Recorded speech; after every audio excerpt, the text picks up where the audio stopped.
Boa noite. Todos sabemos que as alterações climáticas são desastrosas para a vida do ser humano e para a biodiversidade do planeta. A única maneira de minimizar os seus efeitos é fazer-se em ritmo acelerado uma forte descarbonização da maior parte das atividades económicas.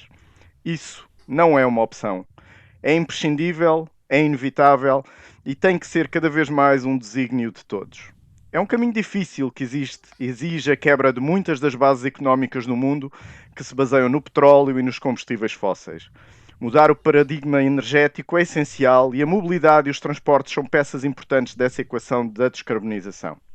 As baterias são fundamentais para as soluções dos transportes e o lítio é o elemento químico cujas propriedades melhor conciliam a estabilidade química e térmica com a fiabilidade e a densidade energética necessárias para termos baterias eficientes.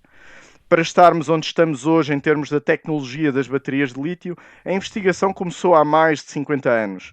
O Nobel da Química de 2019 consagrou o cientista John Goodenough pela sua investigação com as baterias de lítio, que tiveram os primeiros resultados no início da década de 80. Portanto, a investigação começou antes, há mais de 50 anos.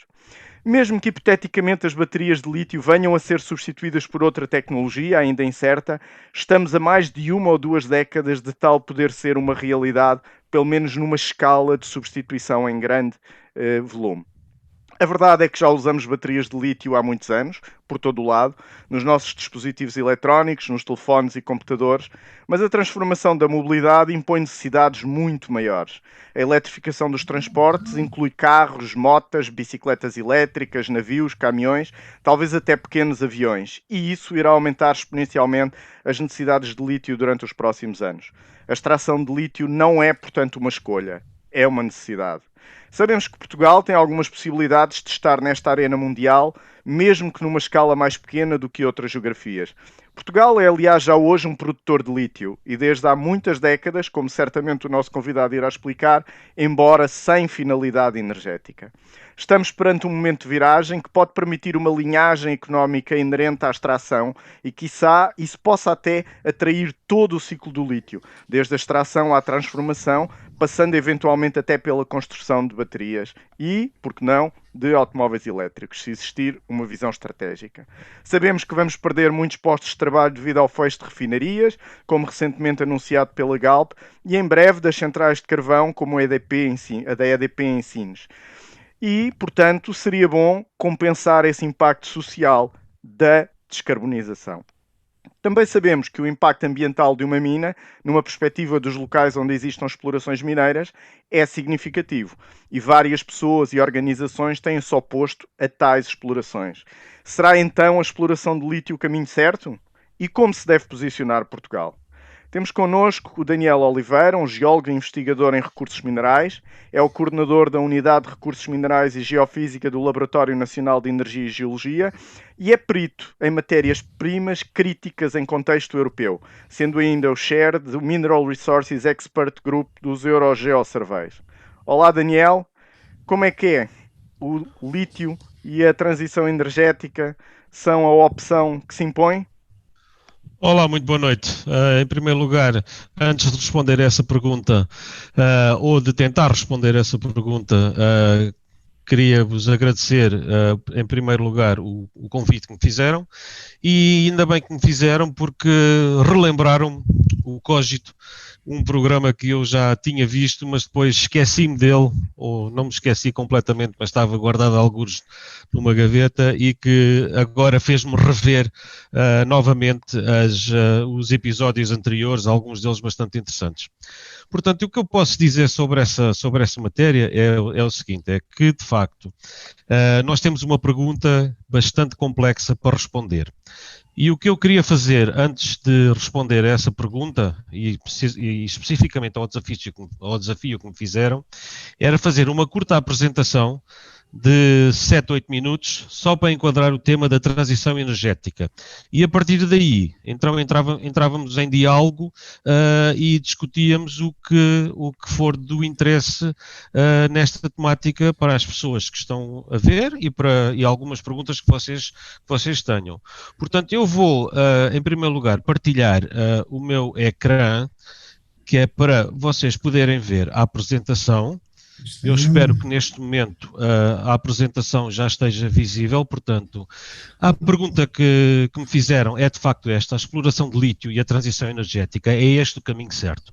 Eu podia responder a esta pergunta imediatamente, mas vou deixar, digamos, o suspense até ao fim, antes de responder a esta pergunta, porque queria de facto, primeiro, passar um bocadinho pelas questões da transição energética.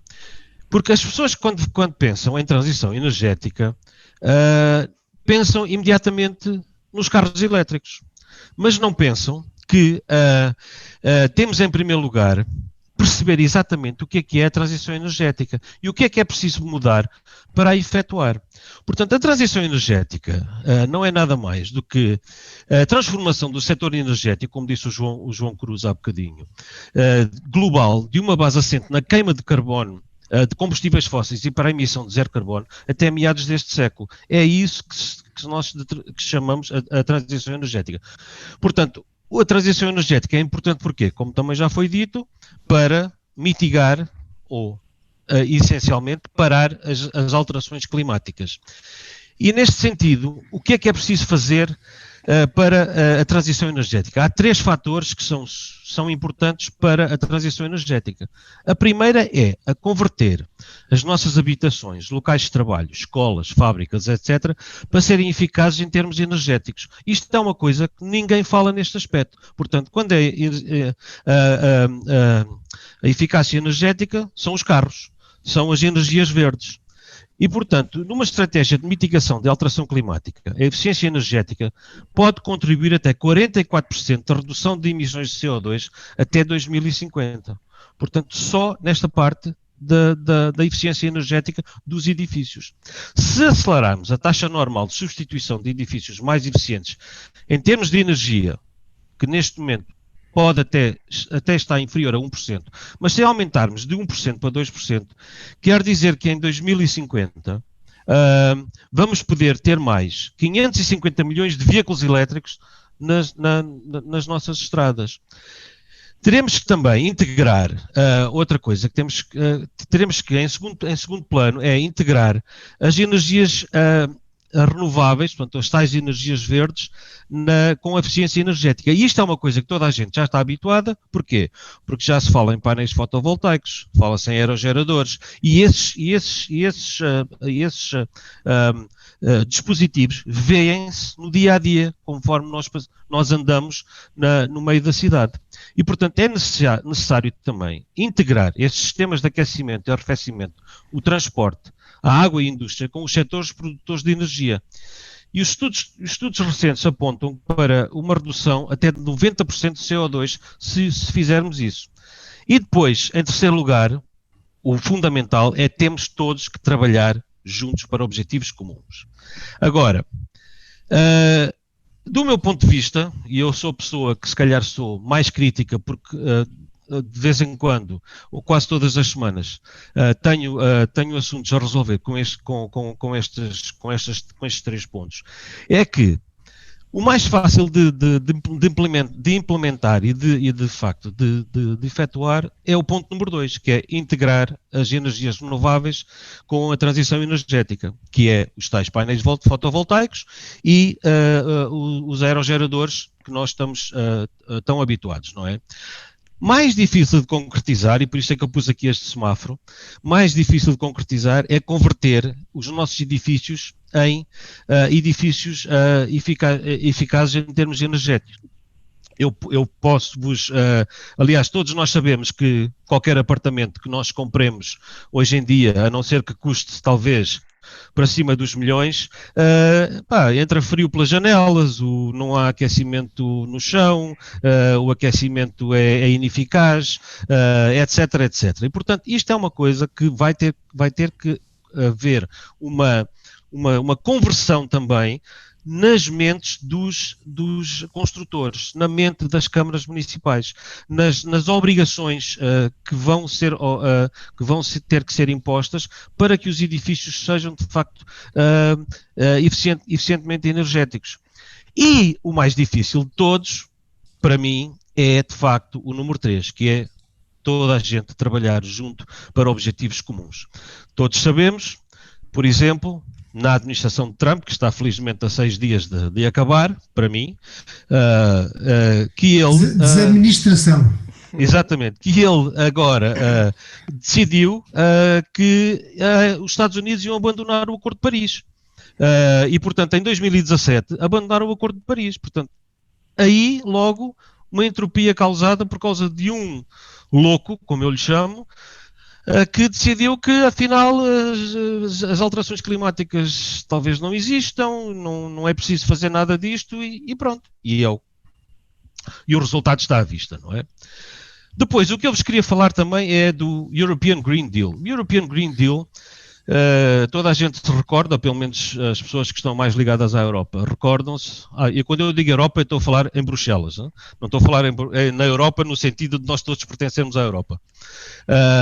Que na tomada de posse da Presidente da EU agora, Ursula von der Leyen, prometeu que a Europa seria o primeiro país de carbono neutro, ou seja, com emissões de CO2 zero, até 2050. E apresentou este Green Deal, que logo à partida tem estes 3 pontos que estão aqui assinalados no slide, e que vocês, se quiserem, podem pesquisar isto pela COM 640. Portanto, os efeitos de gases de estufa a zero, o crescimento económico desligado do uso de recursos, e que nenhuma pessoa nesta Europa ia ser deixada para trás. Portanto, toda a gente ia ter o tratamento igual. Neste slide que apresento, destaco mais uma vez, portanto, a descarbonização do setor energético, que é aquilo que já tivemos a falar agora, e também o dos edifícios eficazes em termos energéticos, como também já referimos antes. Mas, de facto, quando se fala do lítio, a primeira coisa que vem à cabeça de qualquer pessoa são os carros elétricos. Já não estou a falar dos telemóveis, dos computadores, de qualquer outro dispositivo móvel que nós usemos em casa, mas sim, quando se fala do lítio, para que é que serve o lítio? Porque é que o lítio é importante? É para a e-mobilidade. E, portanto, a e-mobilidade é um fator que preocupa muita gente na Europa, preocupa muita gente nos governos locais, regionais e nacionais, e, de facto, é este que nos preocupa cada vez mais em termos para que é que serve o lítio. Portanto, para criar baterias que são utilizadas nos transportes elétricos. Já agora, Daniel, deixa-me, se calhar vais falar nisso, mas já agora, já que enquadraste isto numa perspectiva de transição energética, e que antes de transição energética existe um aspecto muito importante, que é poupar energia nos edifícios, ou seja, se poupar, não se precisa sequer de usar nenhuma fonte de energia, não é? Portanto, isso há também aqui, também convém situar os transportes num paradigma de mobilidade, e se mudar o paradigma de mobilidade, se calhar os transportes também não precisam de ter a quantidade que hoje em dia tem, não é? A quantidade de automóveis que existe, a quantidade porque se a mobilidade for uma coisa feita com mais bicicletas, com mais... Aliás, agora até, por exemplo, o trabalho remoto pode ter impactos nisso, não é? Mas foi só aqui um parênteses para dizer que nós precisamos fazer uma transição, mas essa transição pode não ser igual por igual, não é? Ou seja, quantidade por igual. Pode haver também aqui ajustes.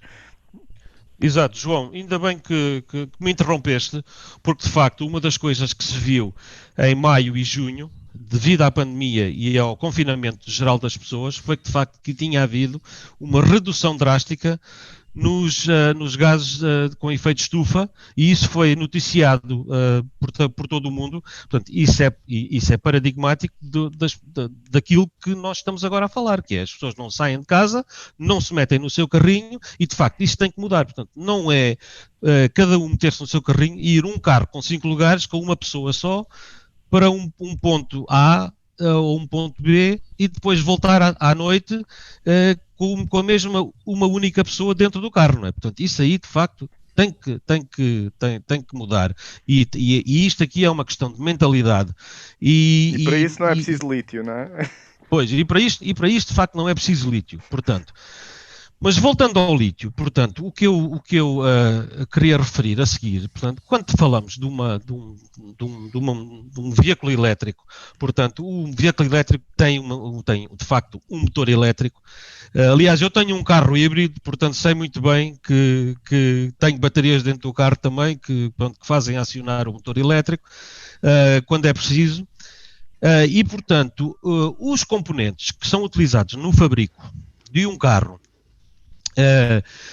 que nós chamamos de ecológico ou de eletricidade ou de energia verde, não se esqueçam, portanto isto é só um ponto que eu quero salientar, não se esqueçam que um veículo não é feito só da bateria do lítio, é feito de uma outra série de elementos que, para isso, tem que haver resposta mineira para que haja, de facto, procurar de recursos minerais que vão agora aumentar, porque se vamos fazer viaturas diferentes, vai haver uma procura de elementos ainda mais, que é para poder compensar as que se tiram do mercado. E eu digo já, aqueles que acreditam na reciclagem, que neste momento os valores de reciclagem da União Europeia são cerca de 27%. Portanto, só 27% de tudo o que entra na União Europeia e que depois vai para fim de vida,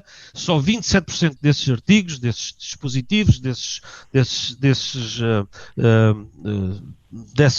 equipamentos são de facto reciclados. Portanto, é uma coisa que de facto pode influenciar o pensamento de muita gente. E, portanto, eu apresento aqui uma tabela periódica, que é uma coisa bonita de se ver, com alguns círculos de todos os elementos que são precisos para além do lítio, destacando o lítio ali na posição 3, à esquerda da tabela periódica, mas que de facto vai haver um aumento muito significativo nas energias ou no fabrico dos dispositivos que rodam ou que estão à volta desta transição energética.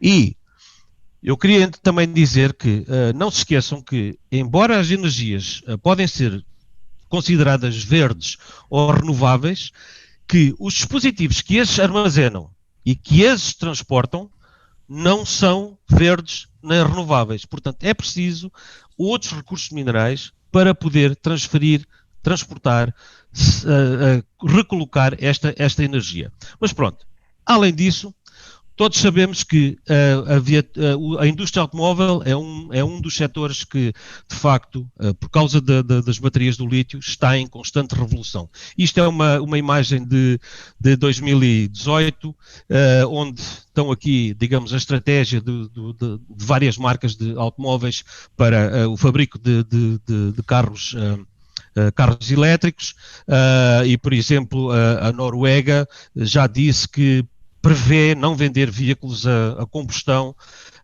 normal, digamos, a partir de 2025, que é já ao virar da esquina. 2025 são daqui a 5 anos, isto é num instante. E, portanto, isto aqui altera diariamente. As marcas vão adaptando a sua estratégia consoante os recursos que podem ou não podem afetar às suas linhas de montagem e fabrico. E eu gostava de terminar aqui a minha apresentação só com mais um slide de Bensky, que diz que o que fazemos na vida reflete-se na eternidade. Isto é muito verdade para as pessoas que estão ligadas ao setor energético, ao setor mineiro e ao setor da ciência. E com isto eu termino a minha apresentação. Muito obrigado. Então, Daniel, podes tirar aí a partilha, só posso, para claro. mudar aqui de modo. Claro. Se for preciso, depois voltamos a ela, mas para já... Sim, eu sei que tens aí umas imagens com umas minas e isso que vai dar jeito de ver. Agora não sei, desapareceu-me aqui o botão. Vocês não conseguem cortar isso por mim? Acho que não. Sim. Okay, magia. Pronto, já está, não está? Já. Tá. Ok. É que a janela minimizou-me e ficou só a fotografia das pessoas e não vi mais nada. Daniel, o João já na sua apresentação já falou um bocadinho. mas tu provavelmente terás mais informação. Porquê o lítio e não outro qualquer? Bem, o lítio, não queria aqui entrar nas propriedades químicas do elemento, porque de facto o lítio é um elemento que está no limiar entre o metálico e o não metálico, mas de facto tem propriedades de grandes capacidades de armazenagem portanto, de energia. Pronto, o lítio, contudo, não funciona sozinho. Portanto, uma bateria de lítio não é só de lítio. Portanto, como vocês todos sabem, portanto, a bateria tem um ânodo, um cátodo e tem um eletrólito e normalmente tem digamos, um invólucro também que separa portanto, os dois componentes. E, portanto, o eletrólito é de facto um sal, neste caso de lítio, mas o ânodo pode ser de carbono e o cátodo de cobalto, ok? Portanto, nunca pensemos que será só um único elemento, embora, como o João disse, a pesquisa, a investigação que está associada às baterias, que já tem 5 décadas, está em constante evolução e, portanto, isso Aliás, pode isto mudar a é uma qualquer altura. área onde praticamente todas as semanas surgem notícias de laboratórios, é uma das áreas de investigação com mais peso.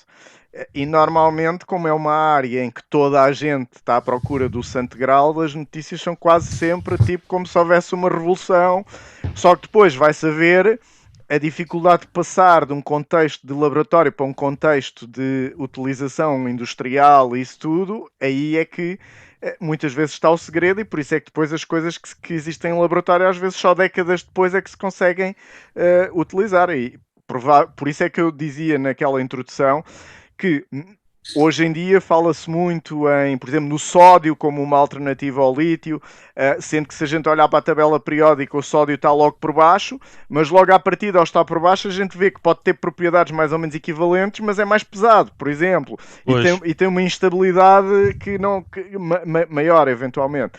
Portanto, só para dizer que me parece que é um dado, mesmo que o lítio não seja o futuro do futuro do futuro, que não sabemos quando é que é esse futuro, o lítio vai existir durante os próximos 20 anos, provavelmente, ou 15, pelo menos numa escala significativa. Pelo menos. Portanto, não estou a ver, mesmo que surgisse agora aí uma grande alternativa, o tempo que iria demorar a que isso se consolidasse, mesmo que não fosse os 50 anos que foram necessários, se calhar 10 seriam, não é? Portanto, já assumindo que é. Mas isto é a minha opinião, não sei se é a tua, Daniel. Sim, eu, eu tenho aqui mais um slide, mas não vale a pena mostrar, porque de facto o que acontece é que neste momento, e revendo a evolução das baterias mais recentes, eu pelo menos lembro-me de ter baterias pronto, descartáveis, digamos, não é?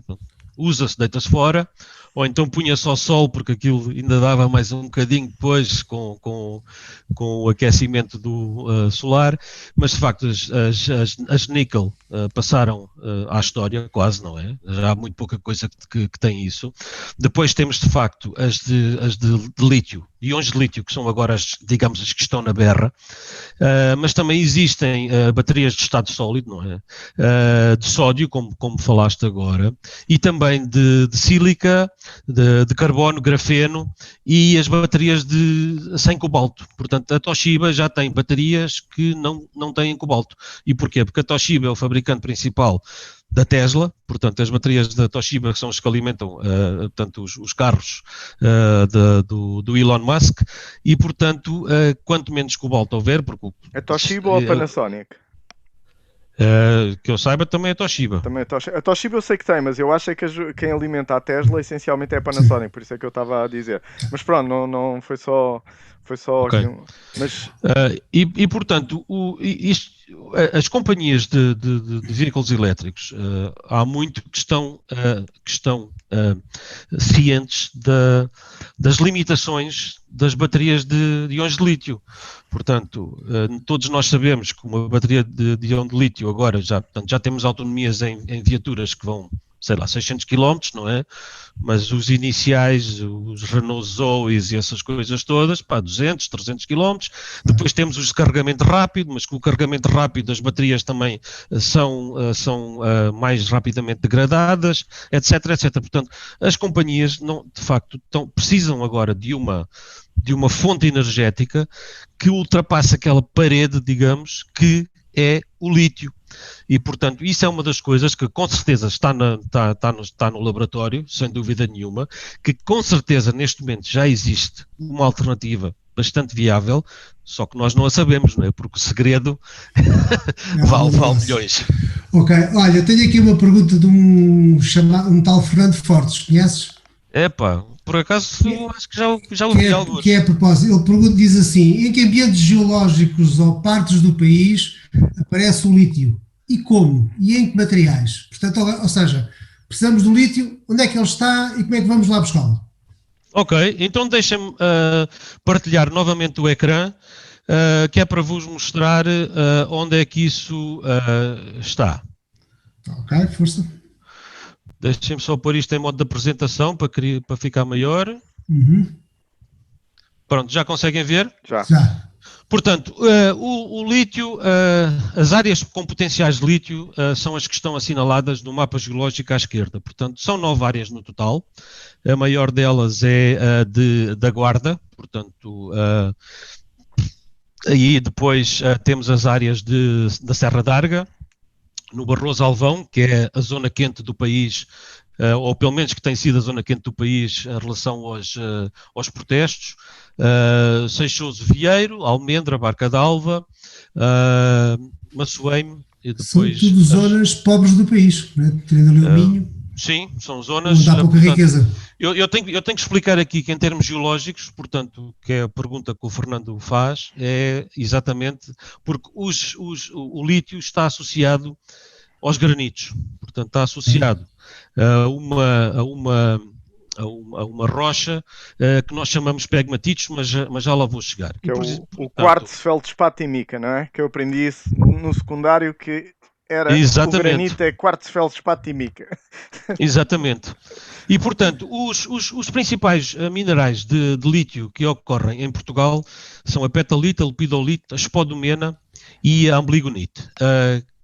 Conforme vamos descendo nessa lista, aumenta o teor de lítio. Contudo, aqui é preciso também perceber a estrutura atómica destes minerais. Portanto, a spodumena tem uma estrutura que é facilmente quebrável, portanto, tem uma estrutura muito parecida com a de um feldspato, e, portanto, a spodumena, que já tem um teor de lítio a rondar os 2%, é de facto o mineral mais apetecível neste momento em Portugal, que é aquele que ocorre no Barroso.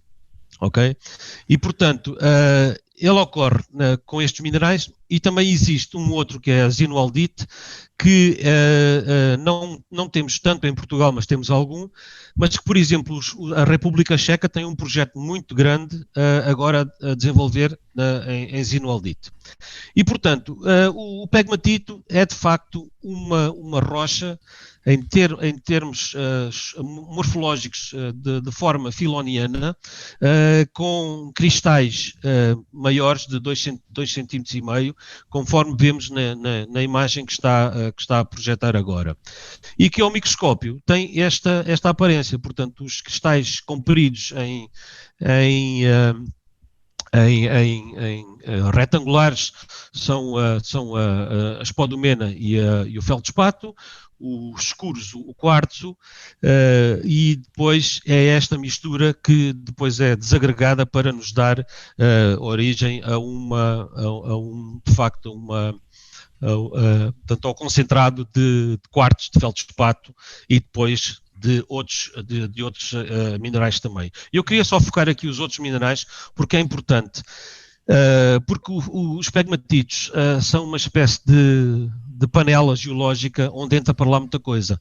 Portanto, como disse o João, e muito bem, portanto, o quartzo, feldspato e a mica, neste caso a moscovite que está aqui assinalada, mas pode ser uma biotite, pode ser uma flogopite, e também temos os minerais acessórios, que é o brilo, a espodumena, a turmalina, columbite, tantalite, trifilite, ambligonite, lepidolite e granadas. E eu sei que são umas cada amiga, tu. É são pior umas asneiras. que a Covidite. Exato, são umas asneiras um bocado grandes, mas isto é muito importante nos pegmatitos, e vocês conseguem ver imagens da lepidolite, que é esse mineral lilás que está aí, mas isto é muito importante nos pegmatitos, porque, por exemplo, o pegmatito tem o potencial de gerar zero waste. Waste é... Resíduos zero. Resíduos zero, exatamente. Obrigado. E, portanto, como vocês veem, portanto, o quartzo e feldspato são utilizados, temos os minerais de lítio, os coltantes, as columba-tantalites, as granadas para abrasivos, e depois temos os brilos, que depois têm várias espécies, por exemplo, a esmeralda é um brilo, a água marinha é um brilo, eu esqueço-me do outro nome, mas pronto. Mas, portanto, são coisas que podem gerar resíduos zero. E isto é muito importante numa possível mina, porque o material pode ser todo aproveitado. Sendo todo aproveitado, os resíduos são muito reduzidos, não é? E, portanto, aí chegamos a um ponto em que, de facto, não tem o impacto ambiental tão grande como toda a gente pensa que tem. E agora, Daniel, deixa-me só voltar um bocadinho ali naquele slide que tu tinhas das zonas. Há uma coisa que também era importante. Não precisavas de recuar, mas pronto.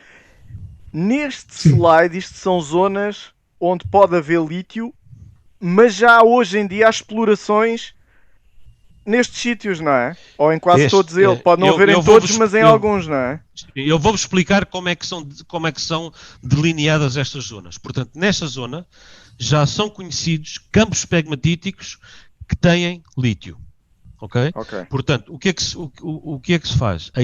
O que os geólogos fazem é veem quais são as características e as rochas encaixantes onde estão os pegmatitos e veem nos arredores quais são as rochas com as mesmas características. E então delimitam essa área. Não quer dizer que, por exemplo, ali na número 7, que é a Guarda, que aquele polígono todo tem lítio. Portanto, há de haver pontos dentro desse polígono que têm lítio. Mas hoje já existe na zona da Guarda, na zona do Barroso, já existem lá minas hoje em dia onde faz exploração de quartzo, de feldspato, e em que o lítio é ou seja, o objetivo não é produzir lítio, mas o lítio funciona como um subproduto dessa produção que já lá está hoje, não é? Exatamente. Por exemplo, uma das empresas que trabalha na zona da Guarda tem uma separação óptica há mais de uma década a funcionar. Portanto, o pegmatito é todo desmembrado e depois aquilo tem uns soprozinhos que vão separando os minerais. É espetacular. Olha, como é que é feita a exploração mineira? Estou aqui a ver pelas imagens que são minas a céu aberto, portanto, as rochas são recolhidas, então, e depois o que é que acontece? Ok. Deixem-me só passar aqui um bocadinho à frente. Portanto, isto é uma mina que está em atividade na zona da Guarda, que se chama Gonçalo Seixas Amarelo. E o que vocês estão a ver, portanto, são rochas graníticas, alteradas, em que o castanho, ou o mais escuro, é o granito mais alterado, e depois temos as bandas mais branquiçadas, que é a parte do pegmatito que contém o quartzo, o feldspato, e os minerais de lítio, brilos, etc, etc. E, portanto, aqui o que se faz é, precisamente, com uma escavadora, o operador retira a parte castanha, mete-a de lado, porque depois será utilizada na remediação do local, e depois raspa a parte mais branquiçada, esse entra para caminhões, vai para a fábrica. Aqui uma mina também na zona de Mangualde. Portanto, lá que tem... está. Isto é, no fundo, o aspecto. Ou seja, obviamente não é bonito, não é? Numa zona verde não é uma coisa... Portanto, isto é o impacto ambiental Uma mina. que existe numa mina, não é? Exato, Não há que exato. escamotear que o impacto existe. Portanto, isso é uma Não, o coisa... impacto visual existe sempre. Certo. Ok?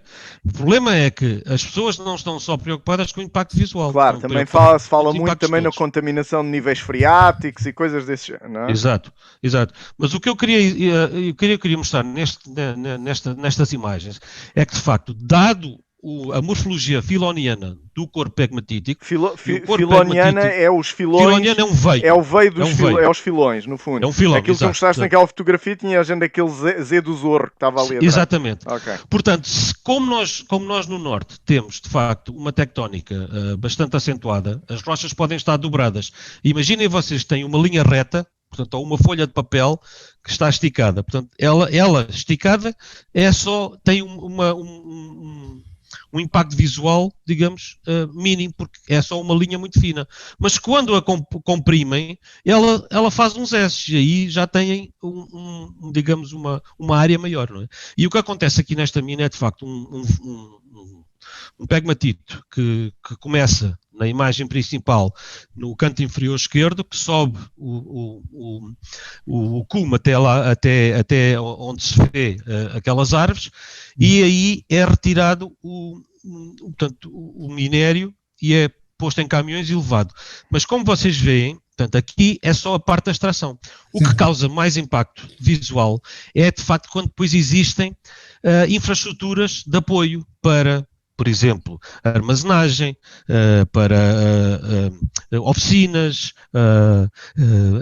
portanto, É uma infraestruturas indústria, mas isso é semelhante ao impacto visual de uma indústria, só que é no meio de uma serra, não é? Claro, Pois, não é sim. obviamente uma coisa Tá. Então diz lá, bonita. na fábrica, o que é que acontece?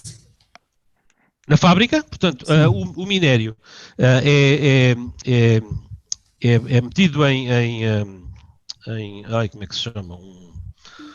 Uns trituradores, não é? Certo. Reduzido a uma granulometria que já foi pré-determinada antes por estudos, não é? Portanto, se nós tivermos quartos com 5 centímetros de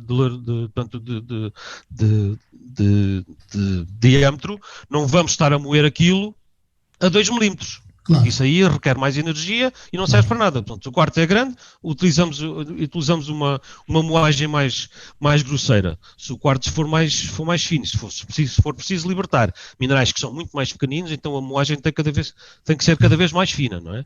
E, portanto, aquilo é moído e isto aqui não tem portanto, por diferenças composicionais e também de densidades, eles separam o quartzo do feldspato e o lítio também E e onde os é que granatos entra, também. e onde é que entra a água?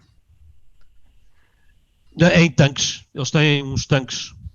Mas, Daniel, ok, está moído. Estão pedrinhas pequeninas de 2 milímetros. E depois, o que acontece? Exatamente. Vai para o tanque? Diz. Temos a pedra pequenina com diâmetros de 2 milímetros, não é? 2, Ok. 4 milímetros. Sim. E depois, o que acontece? Qual é a fase seguinte? Portanto, a fase seguinte é uma separação usando a diferença de densidades dos minerais. Portanto, em tanques. Mais acima, mais abaixo? Exato. Portanto, em tanques digamos, com fluidos que têm uma determinada densidade que é pré-determinada, não é? Portanto, com aditivos que eles adicionam, e depois os minerais separam-se uns aos outros. Ok. E Também há separação, digamos, gravitacional, portanto, sem ser com líquidos, não é? Ok. E já temos o lítio. O lítio ainda é preciso fazer mais tratamentos. Não, o lítio é como se fosse um mineral como o quartzo ou como o feldspato, neste caso. Ok? Ok. Depois, essa água, esse tipo de... A água tem que depois ser tratada antes de ser devolvida outra vez, não é? Como é que isso é?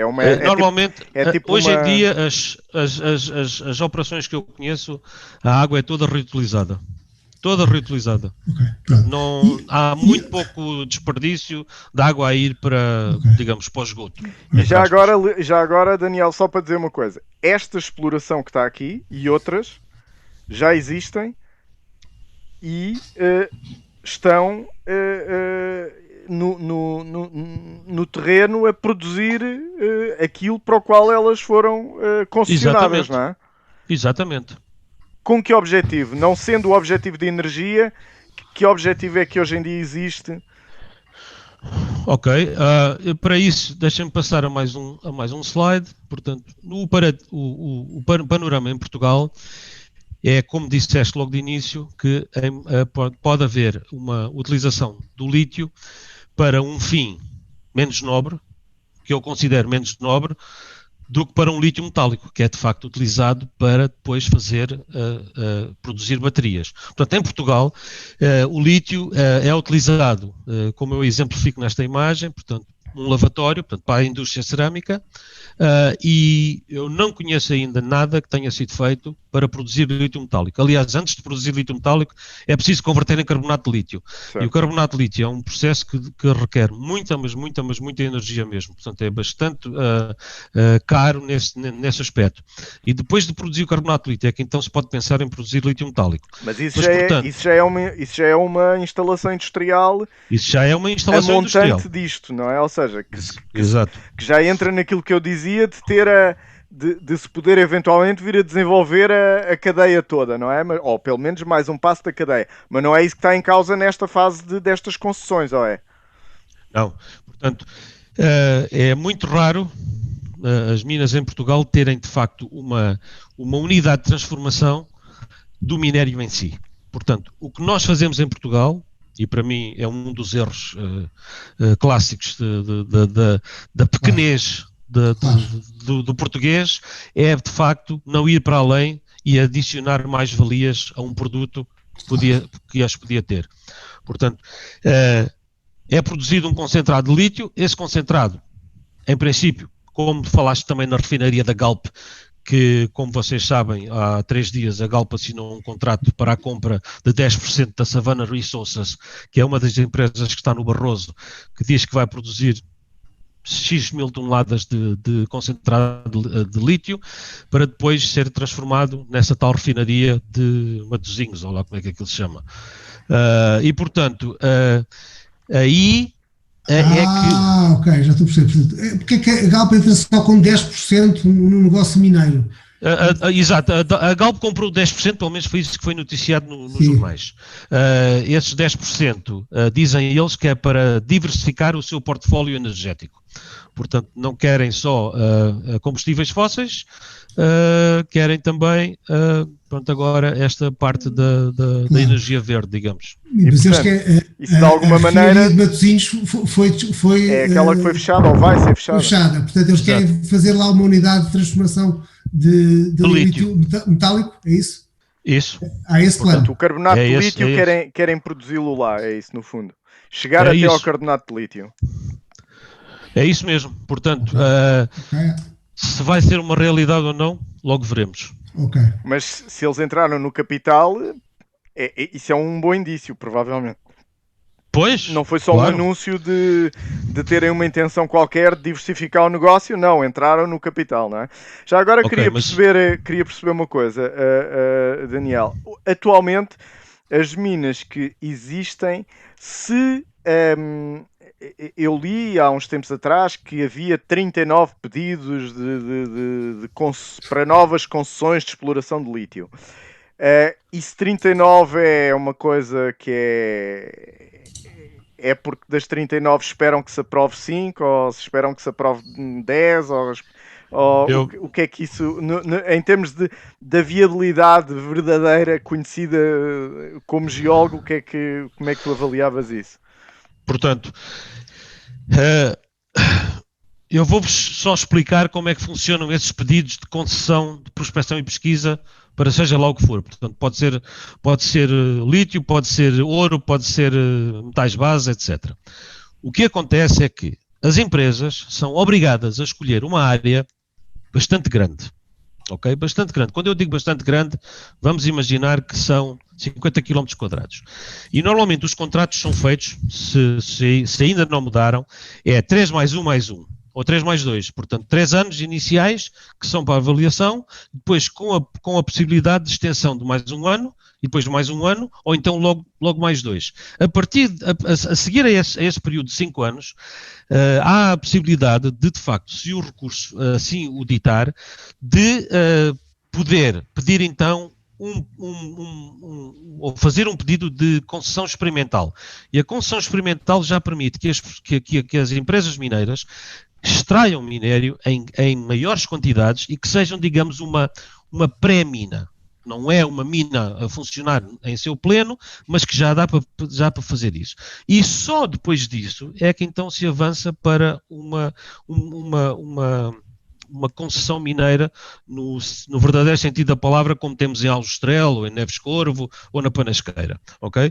Mas, portanto, as empresas que vêm para a prospecção, vocês não se esqueçam que as empresas são empresas júnior e as empresas júnior são empresas que têm pouco capital, têm recursos limitados e, portanto, querem, digamos,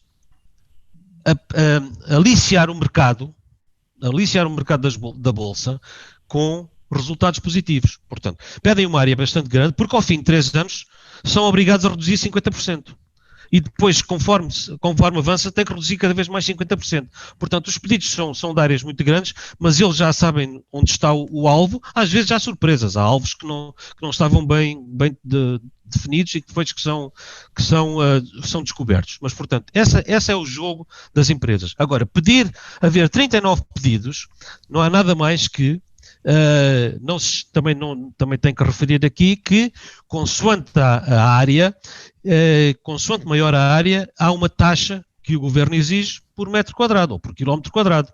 Portanto, imaginem aquela área número 7 que eu vos mostrei ali na Guarda. Aquilo já é, digamos, não é bem assim, mas imaginem que aquilo já era uma concessão mineira ativa neste momento. Portanto, existe no meio daquele polígono um proprietário que está a extrair minério.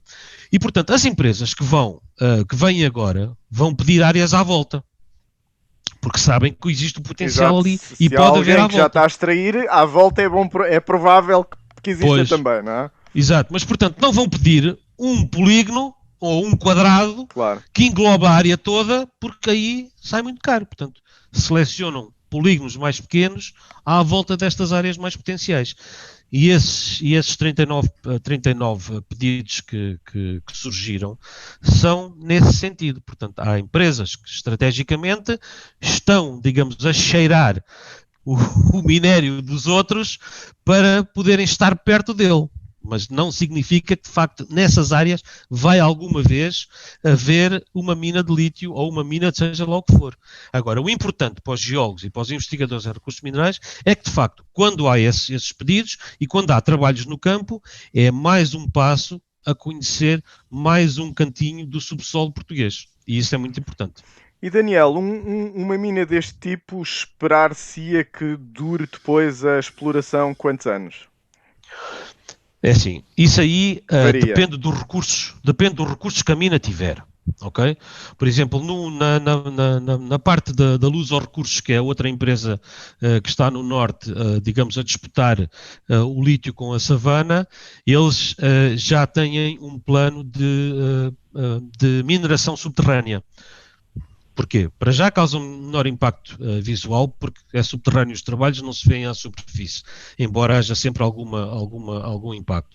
E depois, se os corpos se estenderem em profundidade, nada melhor do que fazer uma mineração subterrânea para extrair, não é? Portanto, depende dos recursos. E quando a mina acaba, o que é que se faz para que se volte, digamos, para que ele não fique lá 100 anos a ver-se ainda? Exato. Portanto, hoje em dia, o governo português, nos novos contratos, tem o cuidado, como têm os outros governos europeus, de estabelecer logo à partida uma cláusula ou um artigo que diz que a mina tem que ser reabilitada. Para esse efeito, cativa logo de início um montante, que é uma garantia bancária para esse efeito. Imaginem que a empresa entra na bancarrota. Portanto, aquilo desaparece, fica lá o buraco, etc, etc. Exatamente. Portanto, em princípio, há uma garantia bancária que vai assegurar essa remediação. Portanto, o plano de viabilidade de um projeto deste já tem que incluir, digamos, o encerramento e a... Exatamente. Exatamente. Embora seja também verdade que de vez em quando vemos assim umas reportagens na televisão de minas que foram desativadas e que depois têm lá resíduos de elevadíssima densidade de minerais e portanto isso são quê? São coisas mal feitas ou são coisas inevitáveis? Ou são coisas ou as duas não, coisas? Isso são coisas mal feitas. Mas eu devo dizer que em Portugal, e eu já corri Portugal assim de norte a sul e de este a oeste assim várias vezes, não conheço uma área mineira que tenha sido abandonada que não seja uma área bonita. E se vocês quiserem fazer um passeio ao Lousal, à mina de São Domingos, à Caveira e por aí fora, epá, é assim, eu acho aquilo de uma beleza espetacular, embora de facto estejam abandonados. Mas temos um exemplo, não é bem uma mina, mas é uma pedreira ali na Serra da Arrábida, que é sempre aquele exemplo que as pessoas... E a cimenteira, não é? São dois exemplos de coisas que as pessoas evocam muitas vezes. São também... a construção foi agora renovada. Daniel, quanto é que vale este mercado? Quantos postos de trabalho é que pode criar? Não sei, eu diria que no Norte trabalho direto e indireto, e quando eu estou a falar indireto estamos a falar também de outras atividades que estão ligadas às minas. Não sei se não passará dos 50 mil. 50 mil? Sim, total, portanto, a Cross do Norte. Então diz-me uma coisa, porque é que, se tendo o lítio em regiões de Portugal onde há pouca riqueza, porque é que há contestação das pessoas? De que é que elas se queixam? As pessoas queixam-se porque não gostam de mudança. As pessoas não gostam de mudança. Portanto, não há nada pior que dizer a alguém que agora, em vez de apanhar o autocarro 45, tem que apanhar o 43. Epá, porque o 45 é o tradicional e que foi sempre o que passou ali à porta. Epá, agora, hoje em dia, pronto, há sempre alguém. Mas não há dúvida que o impacto ali na serra de quem lá vive ao pé existe. Pronto, isso não há dúvida, não é? O impacto existe, visual, nem que seja visual. O impacto existe sem dúvida nenhuma. O impacto existe sem dúvida nenhuma. Agora, é preciso perceber que esse impacto, a meu ver, é um impacto temporário.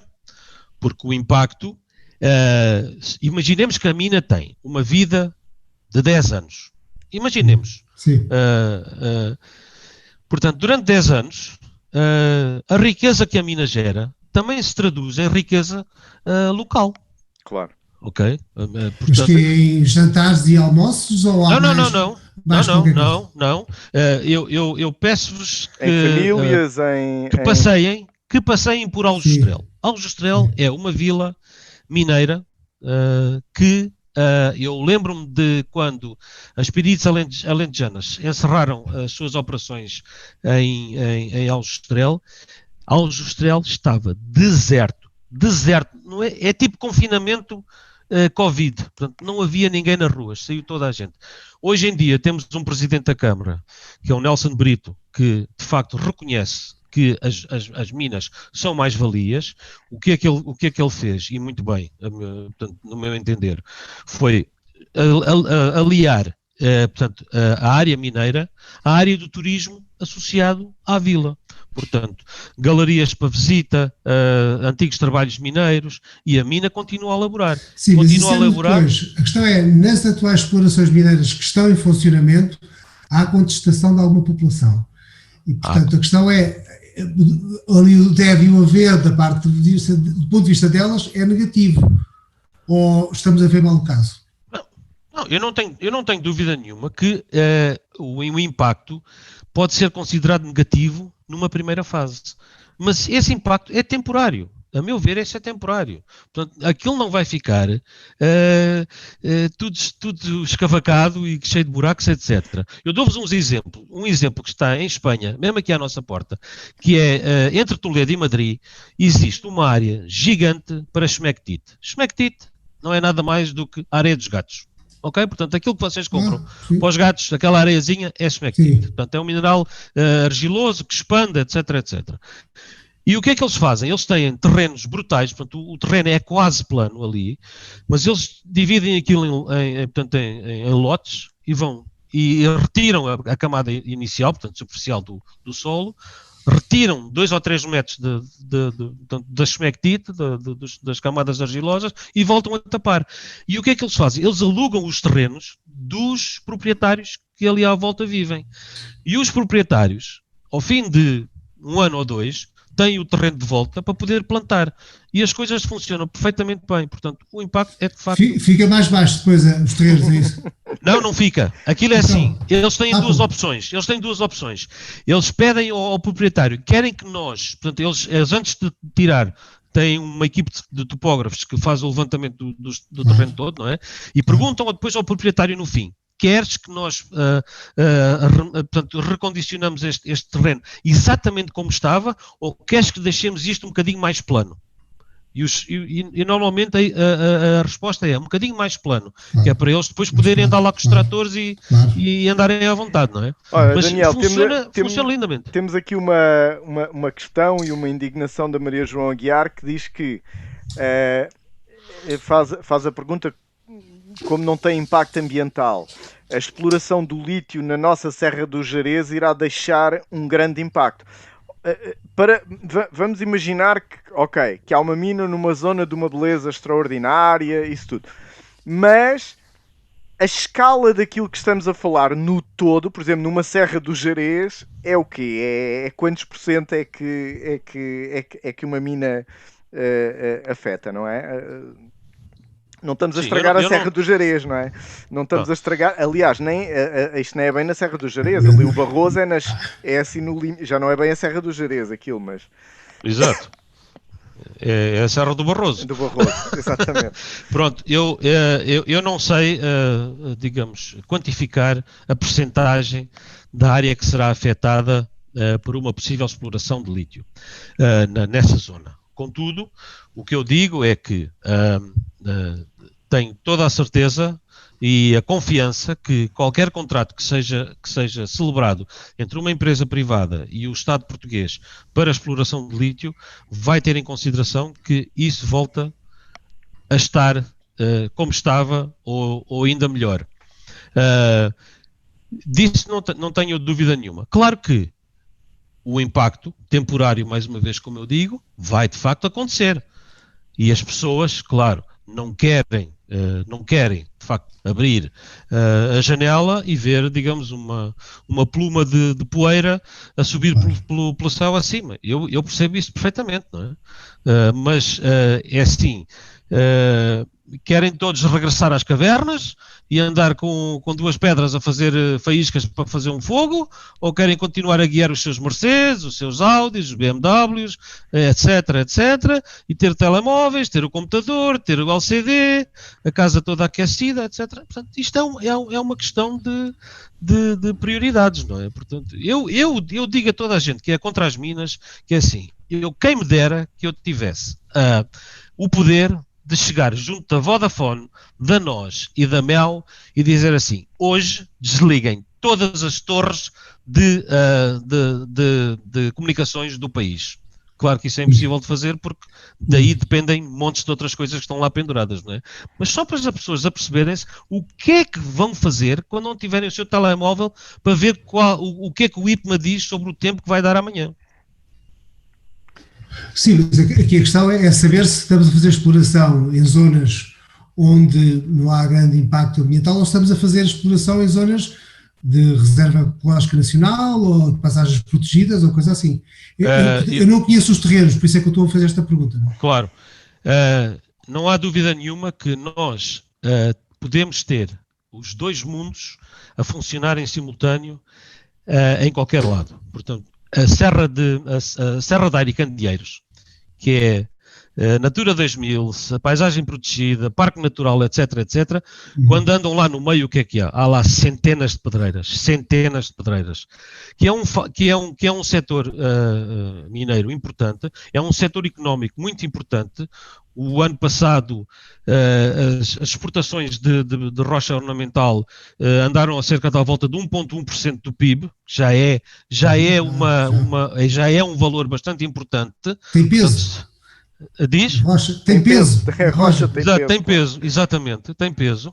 E não estamos a falar da área de transformação, porque muita da rocha que é ali extraída é transformada em fábricas e fazem-se produtos de valor acrescentado, coisas fantásticas, não é? Portanto, Daniel, ainda vais apresentar mais algum slide, se não tira lá a partir. Estamos no final do tempo.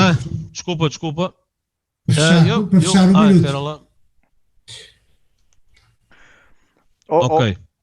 Já fechei, acho eu. Tá. João, última pergunta. Não era tanto uma pergunta, mas eu acho aqui que este tema merecia aqui. Eu tirei aqui umas notas só para fazer aqui um género de um resumo. Se calhar valia a pena, aqui com base nas questões e nos comentários e com base naquilo que o Daniel disse. Não é habitual fazermos isto, mas se calhar talvez valesse a pena, atendendo aqui àquilo que estamos a falar. Não sei. O que é que achas? Podemos concluir assim? Não sei se há mais alguma questão. Cá por mim, é como vocês quiserem. Rápido, tudo bem. É rápido. Pronto. Eu fiz aqui umas conclusõezinhas aqui numas notas que fui tirando e que sob a forma de questões e que acho que era importante para ajudar aqui um bocadinho a sistematizar. A primeira coisa que me parece que é relevante é quando não se quer o lítio, está-se a dizer que não se quer o lítio ou que não se quer o lítio em Portugal? Essa é a primeira questão que me parece relevante. Not in my backyard. O segundo é que me parece, por aquilo que se concluiu, que o lítio não é bem uma opção, não é? Ou seja, neste momento, para se fazer a transição energética, não há alternativa, não é? Não podemos dizer, não fazemos o lítio e fazemos outra coisa. Porque mesmo que venham a existir soluções no futuro, não parece que existam neste momento. E, portanto, a alternativa de dizer que não se quer lítio, no fundo, é se quer continuar a emitir os níveis crescentes de gases de efeitos de estufa da indústria fóssil, basicamente. É essa a consequência. Se o problema for não se querer em Portugal, mas não importar que seja noutro sítio, um bocadinho como o Rui estava a dizer, not in my backyard, ou então longe da vista, longe do coração, não é? É bom que a gente tenha consciência de uma coisa. Primeiro, o aquecimento global não é um problema em que Portugal esteja alheio. A subida das águas do mar não é um problema em que Portugal esteja alheio, mesmo que ele seja mais as emissões do outro lado do mundo, sentem-se aqui também. Do mesmo modo que, se em vez do lítio, Portugal está na Europa e certamente poderá ter uma exploração de lítio com subsídios, com enquadramento legal para compensar o impacto visual, o impacto ambiental, o impacto social. E, portanto, certamente um país na Europa pode fazer isso muito melhor do que, por exemplo, se um país subdesenvolvido for fazer produção de lítio, em que está mais preocupado em criar um centro de saúde ou criar um sistema de educação do que, se calhar, melhorar o aspecto visual de uma mina que lá tem. Portanto, de alguma maneira, dizermos que não queremos em Portugal, mas não nos importamos nos outros sítios, estamos a dizer que, se calhar, em muitos desses sítios as condições poderão ser piores, não é? E, portanto, estamos a ignorar isso. E, finalmente, eu acho que é também importante termos aqui em atenção que a nossa economia está muito baseada no petróleo e é bom também nós começarmos a criar essa descarbonização vai fazer perder postos de trabalho, como o exemplo a refinaria de Matosinhos e como eu falei, as centrais térmicas da EDP. E era bom haver alternativas para isso, não há tantas, não temos emprego nenhum e, portanto, já que isto vai ter que acontecer em algum lado, e se puder fazer bem feito em Portugal, provavelmente é bom a gente pensar que, se calhar, não é má solução. Ok. Posso responder sim, rapidamente? Claro. Outros comentários, sim. Ok, portanto, o que eu queria dizer é que eu queria agora responder à pergunta que foi feita inicialmente neste desafio. Certo. Se o lítio é de facto o caminho certo. Para mim, não é. Para mim não é. E não é porque pode vir aí o hidrogénio, ou até podemos voltar a uma solução nuclear, ou seja lá o que for, para mim não é. Para já, porque o lítio, nós estamos a contemplar o lítio só para a e-mobilidade, mais nada. Falando aqui destes pontos que levantaste agora, a economia baseada no petróleo, vou começar pelo fim. Não nos esqueçamos que os países que têm economias essencialmente baseadas no petróleo, e eu aí dou-vos um exemplo de África, que é Angola. Angola, como vocês sabem, sempre teve uma economia baseada no petróleo, porque de facto dá muito dinheiro.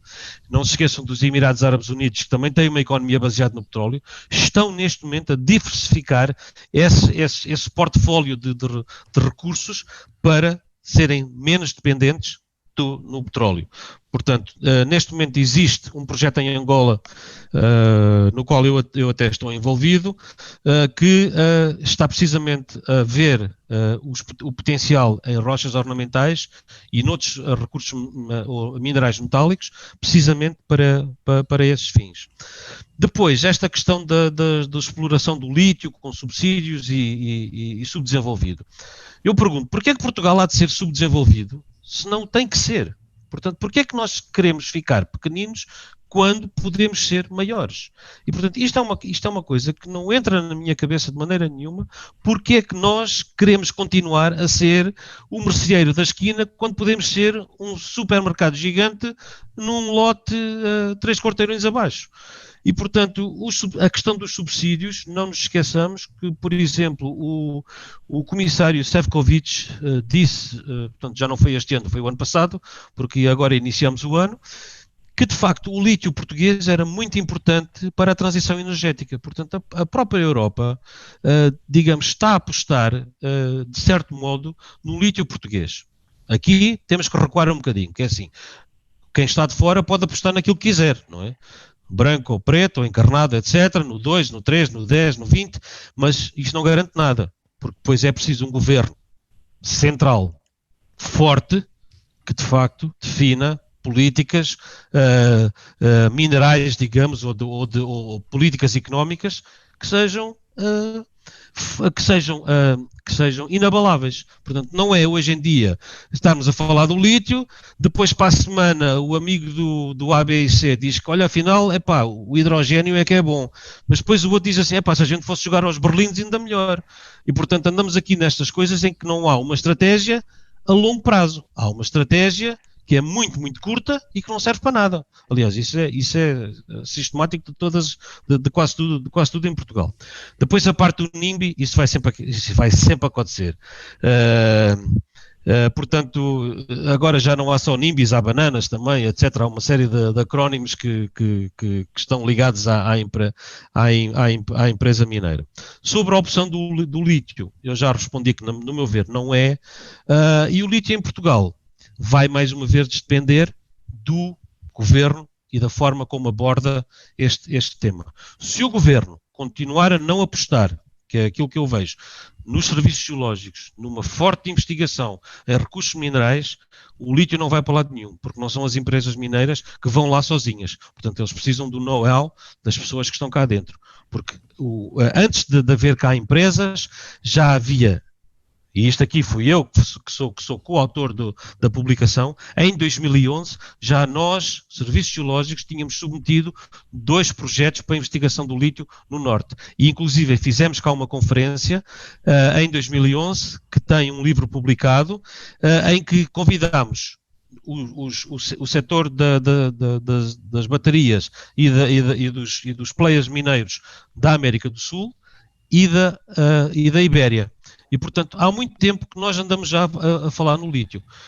Até agora, só nos ouviram em 2016, quando foi o boom e, de facto, aquela questão toda dos protestos da Serra d'Arga e do Barroso. Aí é que veio o lítio à coisa. E aí que foi à pressa fazer-se um relatório, que foi o tal grupo do lítio que fez o relatório, que entregou ao governo com, digamos, as considerações todas do lítio hoje. E pronto, eu acho que respondi a tudo. Tá, obrigado, e já passámos largamente o nosso tempo. Daniel, muito obrigado por ter estado connosco. Foi um prazer.